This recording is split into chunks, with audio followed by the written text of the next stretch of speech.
Welcome. I hope you're doing well today.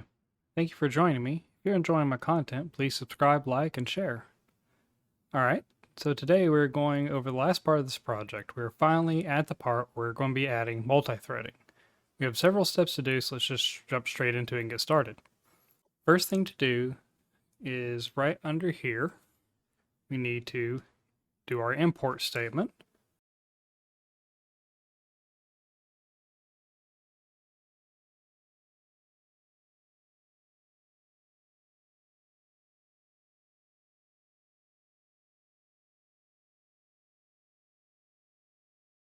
If I can get this typed out right. This will give us access to the thread pool, which the size will be based on your system.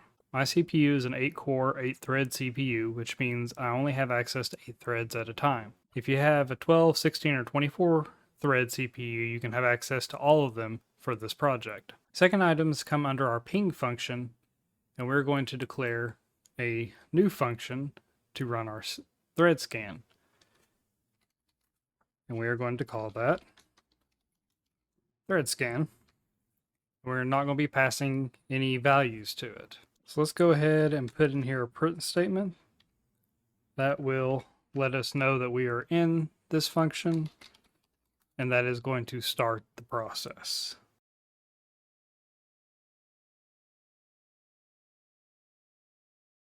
Next, to handle the fact we want to run multiple threads, each with a different IP address, we are going to set up a with statement.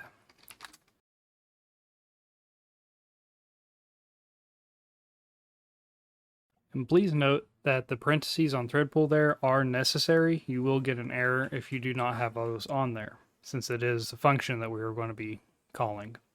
In the with loop, we're going to set up a variable to save all of the data the threads will get back from the ping function. We'll do this with results equals pull.map. Name the function that we want it to use. And with this, we're going to give it a range, if I can spell range right, of numbers to use.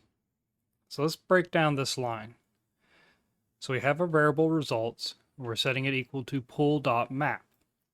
Now the pull function has 8 different types that it can use. I will leave a link down below to an article that goes into a lot of detail into the different types.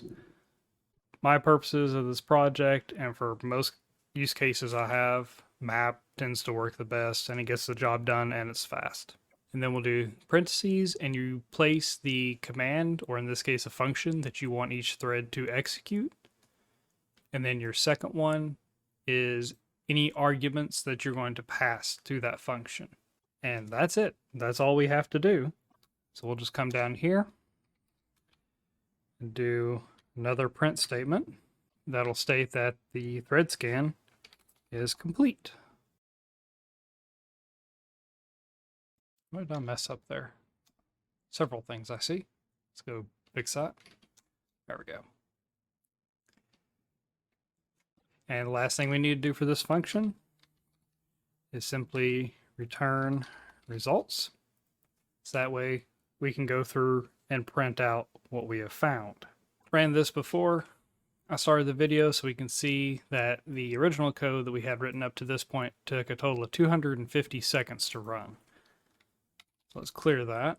And let's run this code. Oh, but there is one thing we need to do. Come back down to our main section here. And we need to change this from the ping to thread scan so it actually calls the right function. So now let's run it and see what we get. Type error, ping takes 0 positional arguments but was given 1.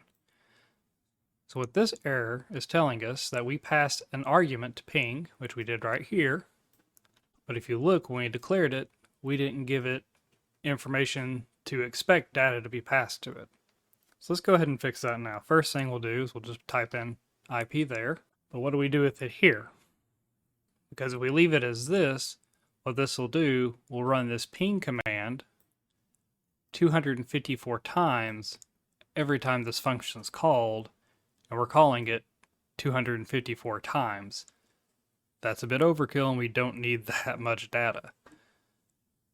So next thing we need to do to get this running is let's clean up this ping function. And this is going to be actually pretty simple. Since we're only doing one IP address at a time, we don't need a list anymore. So we'll just go ahead and get rid of that as well.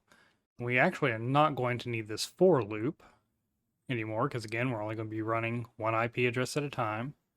And we're going to take this out because trying to print things to a screen while you're running a thread, it can get pretty messy. And so we're just going to remove that so we don't have to deal with it. We are going to keep these three lines, so we'll just highlight them. I'll shift tab to move them back a space. I'm not going to worry about this since we're not printing anything to a screen anymore. And we're going to get rid of this return here, and I'll show you what we're going to do here in just a second. So right here, where we have our P open, we got our ping call. We're going to keep this line the same because we are passing a variable in, we're calling it IP, and this will fill in IP right there. And then this statement, our if statement here, we're going to leave it the same because that's still going to check whether the IP address is alive or not. What we are going to change is right here what happens. We're just going to highlight this, get rid of it. We're going to put our return statement here, get rid of that close parentheses. So what this will do is we'll pass an IP address, say number 1, and it will run this ping command, and it's going to ping 192.168.1.1. And if it comes back that it's alive, it will return the full IP address to us. And if it isn't alive, it won't return anything. We'll get a blank. So now let's go down here, clear our terminal. And let's try running this code one more time and see what we get. Okay, it started the thread scan. And I'm just going to go ahead and jump to when this completes. Alrighty, and here we are. So you can see it took 32 seconds to run. And we have an IP is alive here, but we also have a bunch of these nuns. As we scroll up, you can see there's quite a lot of them. Some IP addresses here and there. We scroll all the way back up. What we find is that it did complete, and it says it's found 254 IP addresses. We know that's wrong. We only know there's, on my network, there's only usually about 5 to 7 IP addresses used at a time. And the reason we get this result is when we're calling the threads here in this pool, each call is returning a result. It'll either be blank or it'll have an IP number because of the way we set up this function up here to return. And this will take each result and make a list with it. So when we come down here, this becomes a list with 254 items in it. And when we do this for loop down here to print to the screen what we found that's alive, it's going through all 254. Now there is a relatively easy way to clean this up so we don't have so many to deal with. Get rid of a couple of these extra spaces here. And we are going to be making yet another function to handle this. And I'll come right underneath our ping function here. We're going to call this IP clean. And we're going to tell it to expect data. We'll call it IP list. If you can't tell, I do like making functions for a lot of processes in my programs. It helps keep the code clean and it makes it easier to follow that I've found, especially when I've let a code sit for a while and I come back to it trying to recall what it does. Alrighty, for this function, we're only going to have 2 lines in it because I'm going to use a technique called list comprehension. And if you've never come across this, I understand it was only within the past year or so that I came across it in Python coding. But I absolutely love it, and it's a great tool to have in your belt. So what we're going to do here is going to set up a variable called clean list.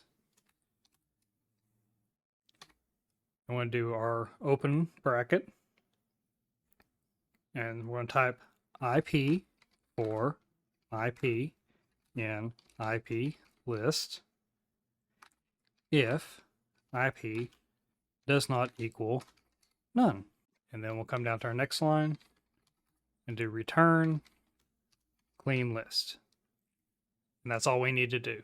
Now, to walk you through this list comprehension that we're doing, what this is saying is we're going to use a temporary variable, IP, and for each IP in IP list, which is a standard way of setting up a for loop, we're going to take it and add it to a list. That's why we have the open and close brackets here, to this variable. So in a way, it auto appends it to the list for us for each one. But it's only going to append it if IP does not equal none. So it has to have a value in there. It can't be blank or empty. And then we're just going to return that list. Okay, before we run it, we got one last thing to do. We need to come back down here to our live IP list. And I'm going to put our call to IP scan here and wrap our call to thread scan, IP clean, my bad, and wrap thread scan in it. There's a couple of different ways you could have implemented this call to IP clean. You could have wrapped results here. It would have done the same thing. I just tend to like to do it in my main function where I'm setting up the variable. And what this will do is it'll run thread scan first, get that data, send the list to IP clean, it gets cleaned up, and then what comes back eventually gets set up to the variable. So we'll come down here, clear this out, and we'll run it one more time, and I will jump to the end. All right, and there you go. As you can see, it tells us when it started the scan, when it completed. It says it found 4 IP addresses, prints those out, and then tells us how long it took. And on my machine, it took just a little over 32 seconds. And as you can see, it's far cleaner and easier to read than printing out 254 items. I hope you enjoyed going through this project. I could have made this one big video, but didn't want it to seem like a really big project. In this project, I used several programming techniques that I've learned over the years in hopes that it could help others to learn them faster. At the very least, introduce them to the methods. I'll be honest, this project took me several days when I originally made it for myself. That was because I was testing each multi-thread pull option and tweaking things to get what I wanted. While it was good to be able to dive into the libraries and try out different things, you really need to set a target goal for your project, a reasonable goal. If you find a method that works, achieves the goal you set, and you are happy with it, then accept it. While I support trying to make a program better, you aren't really going to grow as a programmer if you keep working on one project. I'm going to leave a link below to the GitHub page for this project. I'd really like to see what you could do with this. Explore adding functionality to it, playing with different pull options, or maybe take it as a framework and make something different with it. One thing I'd like to see is how some of you would add the ability to pass in an IP address instead of using the hard-coded one. Can't wait to get to the next project that I have for this channel. I do have a few ideas for this series, like automating the running of another tool like Nmap.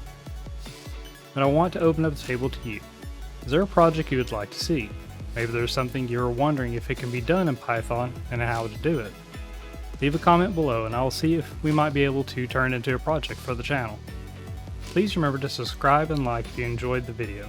And please share the video or any other of my videos that you think someone might like. I would really like to grow a community of people that enjoy learning and exploring. Please join me next time as we're going to jump back over to Try Hack Me and do another room there. Thank you all for watching, and see you next week.